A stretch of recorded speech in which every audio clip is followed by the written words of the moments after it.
Compared to the pastors of certain other mega-churches, the leaders of the Mormon Church live a relatively modest life.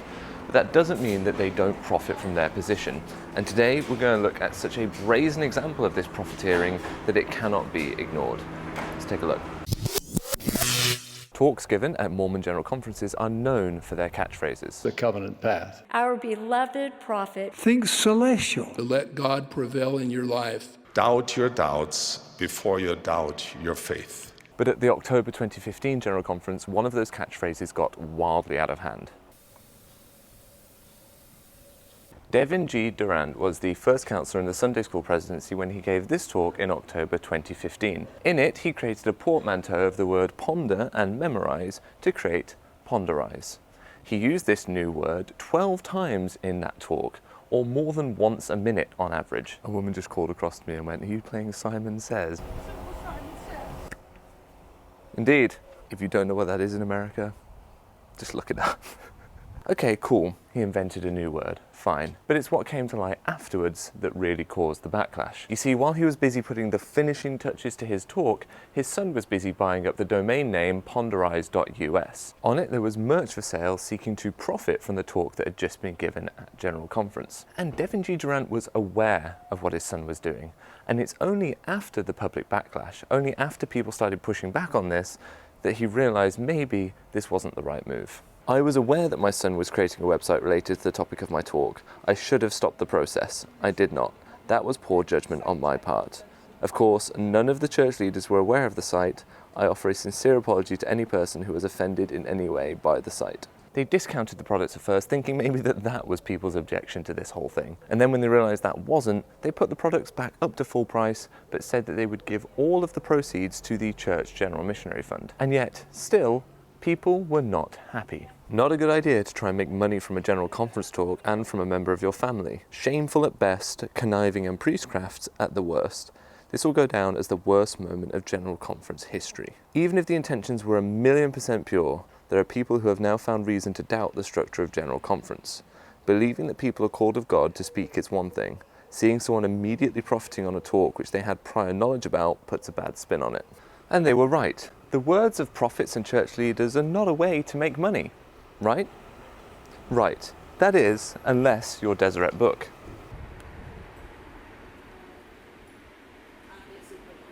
Now, before we get into Deseret Books, I want to talk about a little local bookshop that I just popped into here in Ross. I picked up A Short Guide to Towns Without a Past by Albert Camus.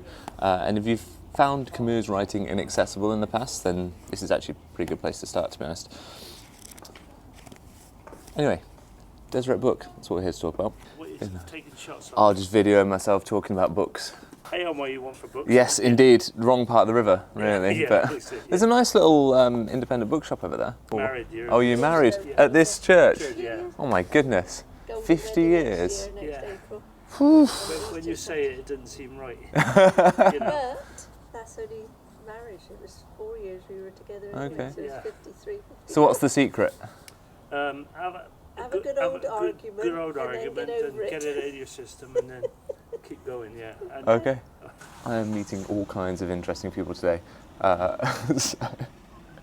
I keep forgetting what it is I'm about to say. Because I'm having too much fun talking to people of Ross on Wye. So Deseret Book is owned by the church, and right now they have 178 books listed on their website under general authorities. And before you say it, Sherry Dew, CEO of Deseret Book, has told us that the leaders of the church are making money from these books. Once a book is in print, general authorities, like other authors, receive a royalty on every copy sold.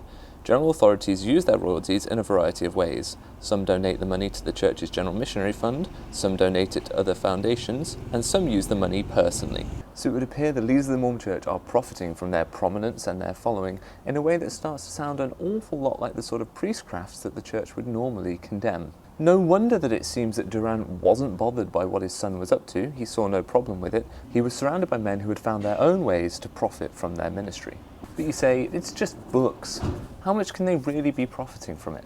Let's take a low-end typical royalty setup of about 5%. And we'll forget that the other 95% of the profits go to the church because Deseret Book is owned by the church. We're dealing with personal gain right now. So 5% on Dan H. Oakes' latest book is $1.30. His book lists for $25.99. So how many copies do you think he sold? 1,000, making him $1,300. 10,000, making him $13,000. 100,000, making him $130,000. We could truly get lost in the woods trying to figure this out.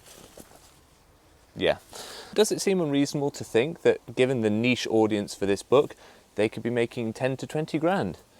10 to 20,000 book sales? Does that seem about right, given sales in Utah, in physical locations throughout the US, and then global sales?